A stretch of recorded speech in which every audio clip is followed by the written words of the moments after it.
Okay. Greetings, everyone. My name is Carlos Minga, and I am with Doménica Lozada, Illescas, Lizbeth Cabrera, and Mendez Andrea. And today we are going to do the roundtable discussion about our practicum.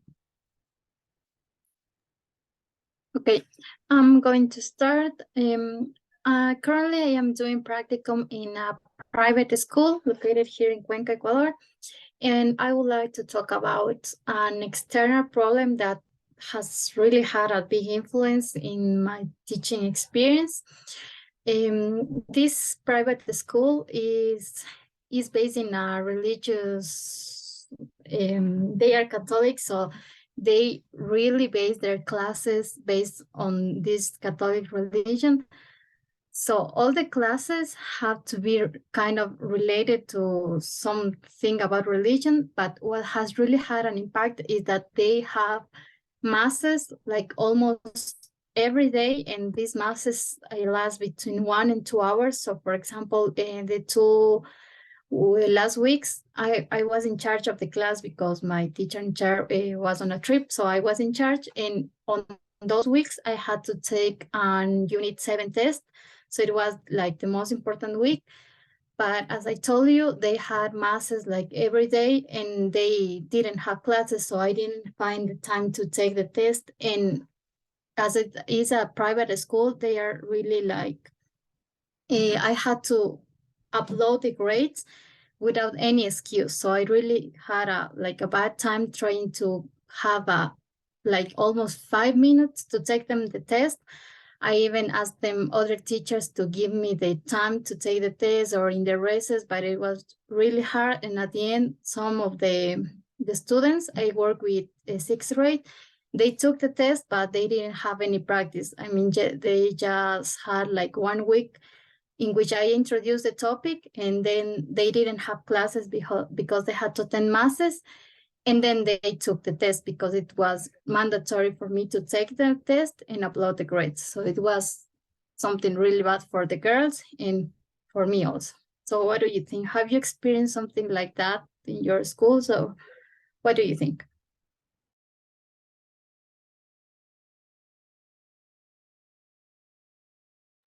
Yeah, maybe not the same, but the thing with holidays, holidays can also be a big problem, especially if you have your planification already like organized according to the date.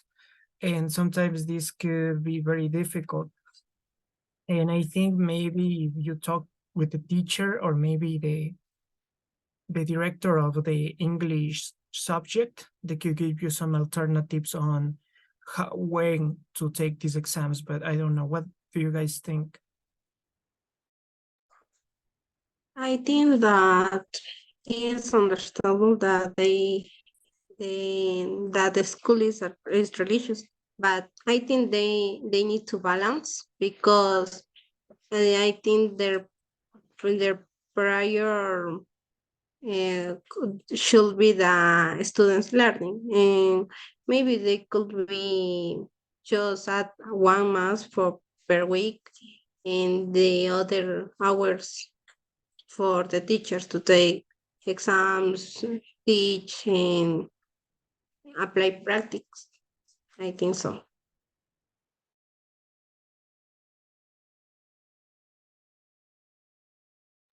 Okay, in my case, I think that we need to try to recover that hours because, as Carlos mentioned before, we had the same problem with the holidays and something like that. For this reason, this problem affects in the grades of the students, and we need to try to recover maybe with homework or extra work in at home, and yeah. And in our case, in the Francisca, we had the same problem because 9A had the first 2 hours of Tuesday, I think, or Monday, where they had classes of English, but they couldn't have because there came some students that gave them some projects or something like that, where they lost the 2 hours, so we didn't have enough time to teach them. So I think we had the same problem like you, though.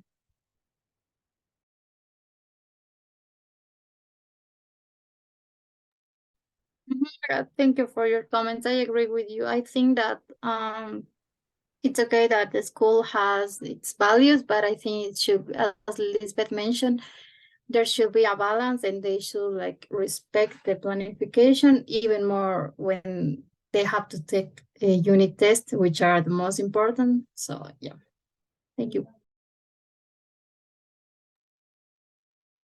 Okay, I also found a problem related with the resource, with the materials in a high school that I did my practicum. It was a public school, and okay, I think it is a significant issue, the lack of resources like internet connectivity, projectors, and even connection cables. Because we as teachers try to implement or show them a video related with the axis of the unit, which was about the environment and the things we can do to protect the environment. And we can't apply because they don't have the resources. So we have to spend money to mobile data, and also we do like um like message to the principal to ask for a projector of the whole school, and then we with our own cables apply a short video documentary for the students, and it was good, I think, because all the students at the end give comments, and the video was in English, and after that they do like a short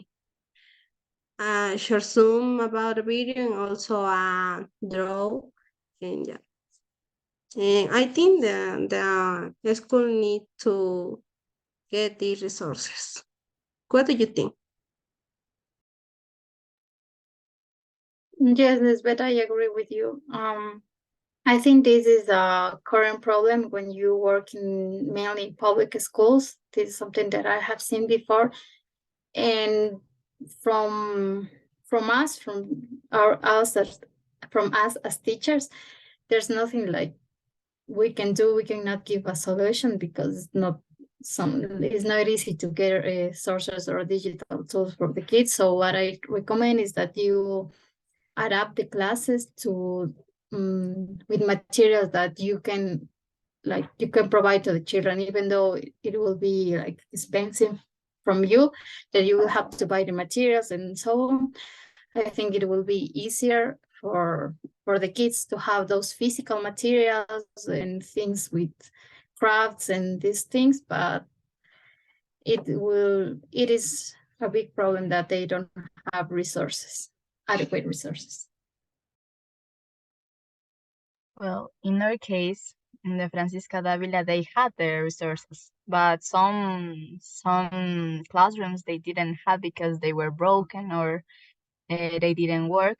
So in our case, we tried to do a presentation with flashcards, and for the other classroom, we showed the presentation in Canvas. So I think we need to be aware of what are the supplies and the things that our classrooms have, and accommodate our classes to that.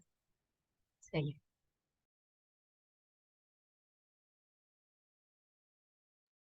Yes, that is the same case for us in Francisca Davila. Some classes had TVs where we can project stuff, so others didn't. And speaking of those classes, I think a good idea would, like, in those cases, make posters or try to rely a little bit less on the use of these materials, because I did practicum in Soila too, and it was very difficult because even some of the electrical outlets didn't work. So when I was back there, I tried to use as many posters as possible.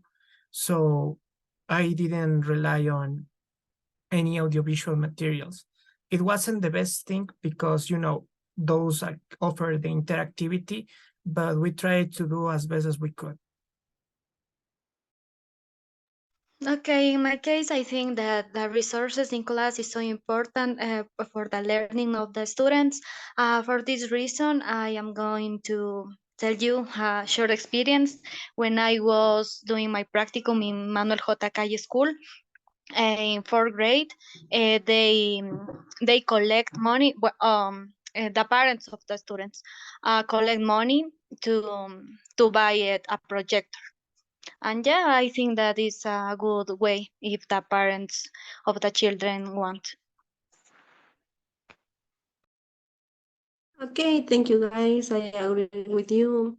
As a teacher, we can adapt the class to the resources they have access. And also, as Andrea mentioned, we can do petitions for the parents, or maybe apply some games to get money to have the resources. Thank you. Okay, I am going to tell you my problem. The problem that I I was noticed during my practicum in Francisca Davila School in ninth grade was through the observation. I noticed the class was the overuse of L1 of the mother tongue or the mother tongue during the English classes, which is a big problem because they has to use the L1 properly in class. For example, with translation method, that is a good one. Also, because the students had to become familiar with the language that they are learning. What do you think?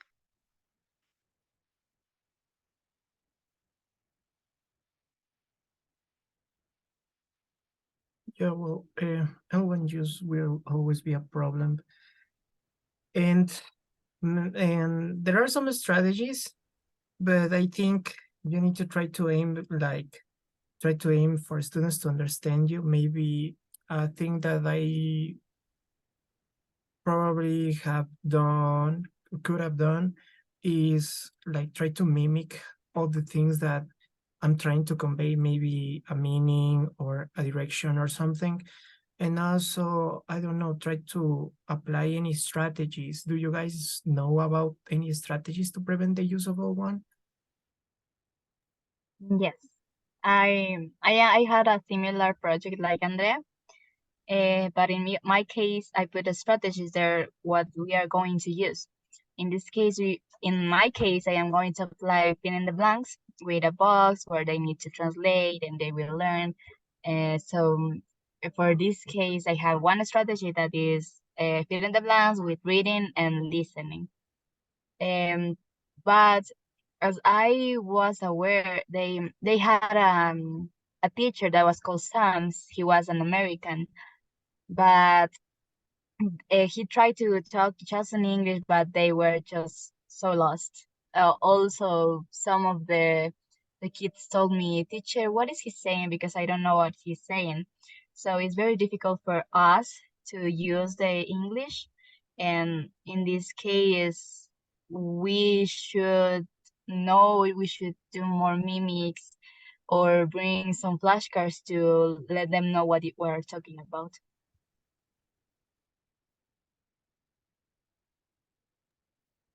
Yeah, I agree. And also, if the problem is in speaking in the normal class, you could maybe try to engage the students, say, try to express yourself with words in English. Maybe they can use Spanglish to try to communicate what they want. And also ap- applying, I don't know, maybe lessons that the students have to describe something or what they are wearing, for example, things like that. I think that this problem is also related among the students. For example, if the problem is that the students doesn't understand the teacher, I think that the teacher should try to use images when she or he gives the instructions, and don't give them immediately the translation to Spanish. Try to explain them in English first, and then with drawings, with images, with mimics, as Carlos says, and like as the last resource, they should give them the translation to Spanish. But I think they should really try many strategies to avoid the use of Spanish. And also among students, I think you can use, for example, English, Spanish speaking cards, like in groups. When they speak in Spanish, they give a card, and if they will encourage among them to not speak in Spanish, because then later they will have like a little punishment, and then they will be like, you have telling each other you have to speak in English, and they will try. Even though it's hard for them, they will start trying, and they will understand that the class is in English, and they should use that. Okay, thank you, guys. I agree with you, because we like teachers have to find the way to transmit our knowledge. And I really like the option that Carlos and Dome gave me, that is with mimics speaking in English. Thank you.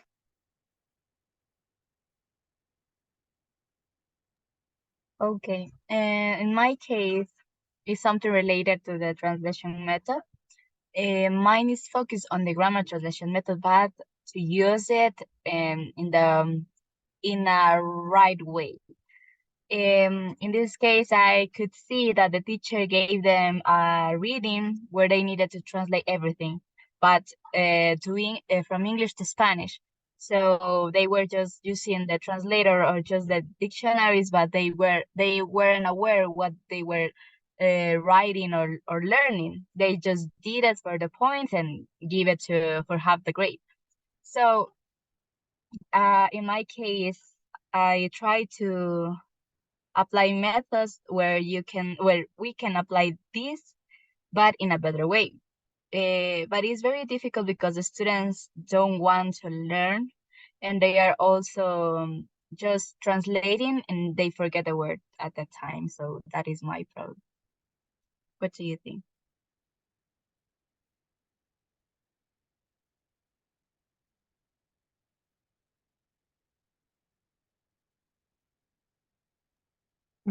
Translation and vocabulary is always a problem with teaching. I would say that try to use or try to like make meaningful material for them, because as you said, sometimes they get distracted, they forget the word.